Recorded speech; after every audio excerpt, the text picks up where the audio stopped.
नमस्कार, मी कृपा Sapkal. News uncut मध्ये आपलं स्वागत. पाहुयात आजच्या देश विदेशातल्या टॉप 15 घडामोडी. इराणच्या रिव्होल्युशनरी गार्ड्सने इस्रायलची गुप्तचर संस्था मोसादच्या कार्यालयावर बॅलिस्टिक क्षेपणास्त्र डागले. इराकमधील एरबिल शहरात असलेल्या कार्यालयावर हल्ले केलेत. यात 4 मृत्यू झालाय. इराणमधील वृत्तसंस्थेने दिलेल्या माहितीनुसार इस्रायलच्या हल्ल्यात मारल्या गेलेल्या आपल्या कमांडर्सचा बदला असल्याचे इराणने म्हटलंय. इस्रायलने याबाबत कोणतीही प्रतिक्रिया दिली नाहीये. इराणने पाकिस्तानातील दहशतवादी संघटनेच्या तळांवर हवाई हल्ले केल्याचा दावा केलाय.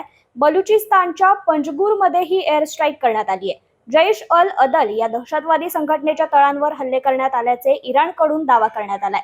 पण अद्याप या हल्ल्याला पाकिस्तानने दुजोरा दिलेला नाहीये किंवा नाकार देखील दिलेला नाहीये.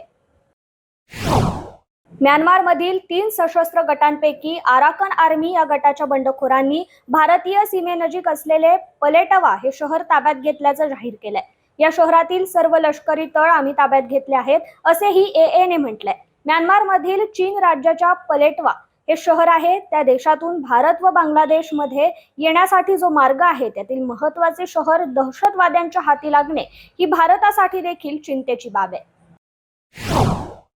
आयोवा कॉकसमध्ये विजय मिळवत ट्रम्प यांनी राष्ट्राध्यक्ष पदाच्या उमेदवारीच्या शर्यतीतील पहिली पायरी यशस्वीपणे ओलांडली आहे. त्यामुळे अमेरिकेचे माजी राष्ट्राध्यक्ष डोनाल्ड ट्रम्प यांना पुन्हा एकदा राष्ट्राध्यक्ष पदाच्या निवडणुकीसाठी रिपब्लिकन पक्षातर्फे उमेदवारी मिळू शकते अशा चर्चांना सुरुवात झाली आहे. त्याचबरोबर या शर्यतीत ट्रम्प यांचे प्रतिस्पर्धी असलेले विवेक रामास्वामी यांनी माघार घेत प्रचार अभियान थांबवलंय. तसंच त्यांनी डोनाल्ड ट्रम्प यांनाच पाठिंबाही दर्शवलाय. पाकिस्तानचे माजी गृहमंत्री आणि अवामी मुस्लिम लीग पक्षाचे प्रमुख शेख रशीद यांना आज गेल्या वर्षी 9 मे रोजी झालेल्या दंगली प्रकरणी अटक करण्यात आली. रशीद यांच्यावर 9 मे रोजीच्या दंगली संदर्भात एकूण 14 कायदेशीर प्रकरणे दाखल आहेत. त्या संदर्भातील जामिनासाठी ते आज दहशतवाद विरोधी न्यायालयामध्ये हजर झाले होते. त्यांना 14 पैकी 13 प्रकरणांमध्ये जामीन मंजूर झालाय. मात्र न्यू टाउन पोलीस स्टेशनमध्ये दाखल करण्यात आलेल्या प्रकरणी त्यांना जामीन नाकारण्यात आलाय. भारतीय वंशाची अमेरिकेतील विद्यार्थिनी प्रिशा चक्रवर्ती ही जगातील सर्वात तल्लख विद्यार्थ्यांच्या यादीमध्ये समाविष्ट झाली. John Hopkins centre for talented यूथने जगभरातील 90 देशांमधील 16,000 विद्यार्थ्यांची चाचणी घेऊन ही यादी प्रसिद्ध केली आहे. यामध्ये 9 वर्षे वयाच्या प्रिशाचा समावेश करण्यात आलाय. प्रिशा ही कॅलिफोर्नियातील फेरेमोंट येथील वॉर्म स्प्रिंग एलिमेंटरी स्कूलमधील 3ऱ्या इयत्तेतील विद्यार्थिनी आहे. रशियाच्या हल्ल्यामुळे उद्ध्वस्त झालेल्या युक्रेनमधील नागरिक आणि शरणार्थ्यांच्या मदतीसाठी तब्बल $4.2 अब्ज आवश्यकता आहे, असे संयुक्त राष्ट्राने म्हटलंय. युक्रेनमधील युद्धाचा ताण स्थानिक नागरिकांवर अतिरिक्त प्रमाणात झालाय. अनेक शरणार्थी देखील मदतीच्या प्रतीक्षेत आहेत. त्यामुळे नागरिक आणि शरणार्थ्यांच्या मदतीसाठी संयुक्त राष्ट्राने मदतीचं आवाहन केलंय. इस्रायलचे पंतप्रधान बेंजामिन नेतन्याहू यांनी गाझा पट्ट्यातील हमास अतिरेक्यांविरुद्धच्या युद्धात इस्रायलला विजय मिळवण्यापासून आम्हाला कोणीही रोखू शकत नाही, हमासचा पूर्ण पराभव होईपर्यंत हल्ले सुरूच राहतील, प्रसंगी ते अधिक तीव्र केले जातील, असं मत व्यक्त केलंय. गलवान चकमकीनंतर पुन्हा 2 वेळा भारतीय आणि चीनी लष्करामध्ये चकमक झाल्याचा प्रकार समोर आलाय. मात्र या दोनही वेळा भारतीय लष्कराने चीनचे प्रयत्न हाणून पाडले. गेल्या आठवड्यात लष्कराच्या वेस्टर्न कमांडने आयोजित केलेल्या एका समारंभात भारतीय लष्करातील जवानांना शौर्य पुरस्कार प्रदान करण्यात आले. या सोहळ्यात याबद्दलची माहिती समोर आली आहे. दावोस येथे राज्याच्या दृष्टीने महत्त्वाच्या अशा 3 प्रकल्पांसाठी सामंजस्य करार करण्यात आलाय.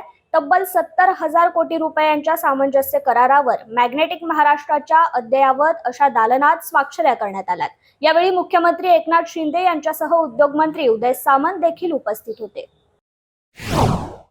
ग्रीन हायड्रोजनच्या महाराष्ट्राच्या धोरणाला चांगली बळकटी मिळाली असून दावोस इथे आयनॉक्स एअर प्रोडक्शन बरोबर 25,000 कोटींच्या सामंजस्य करारावर मुख्यमंत्री एकनाथ शिंदे आणि उद्योग मंत्री उदय सामंत यांच्या उपस्थितीत स्वाक्षरी करण्यात आली. तर बीसी जिंदाल यांच्याशी 41,000 कोटींच्या सामंजस्य करारावर देखील आज स्वाक्षऱ्या करण्यात आल्या. यामुळे 5,000 नोकऱ्या इलेक्ट्रॉनिक सिस्टीम डिझाईन आणि मॅन्युफॅक्चरिंग क्षेत्रात महाराष्ट्र निर्माण होईल, असं मुख्यमंत्री शिंदे यांनी मत व्यक्त केलंय. महाराष्ट्रात आर्टिफिशियल इंटेलिजन्सचा हब निर्माण करण्यासाठी महाप्रीत आणि अमेरिकेच्या प्रिडिक्शन्स 4,000 कोटी रुपये गुंतवणुकीचा सामंजस्य करार करण्यात आलाय. यामुळे महाराष्ट्रात नाविन्यपूर्ण अशा आर्टिफिशियल इंटेलिजन्सचा प्रकल्प सुरू होईल.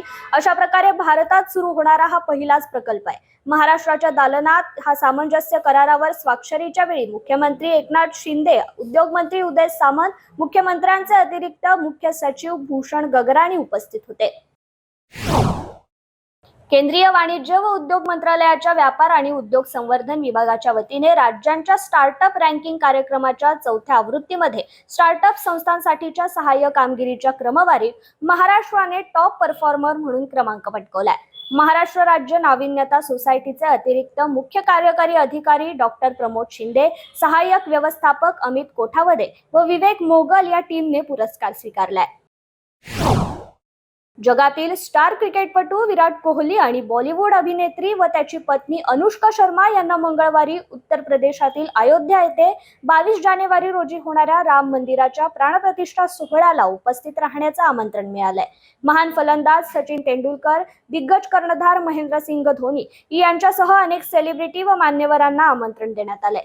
राम मंदिराच्या प्राणप्रतिष्ठा सोहळ्याला राजकीय नेते, खेळाडू, ख्यातनाम व्यक्ती आणि इतर मान्यवर व्यक्तींना एकत्र आणण्यासाठी सज्ज आहेत.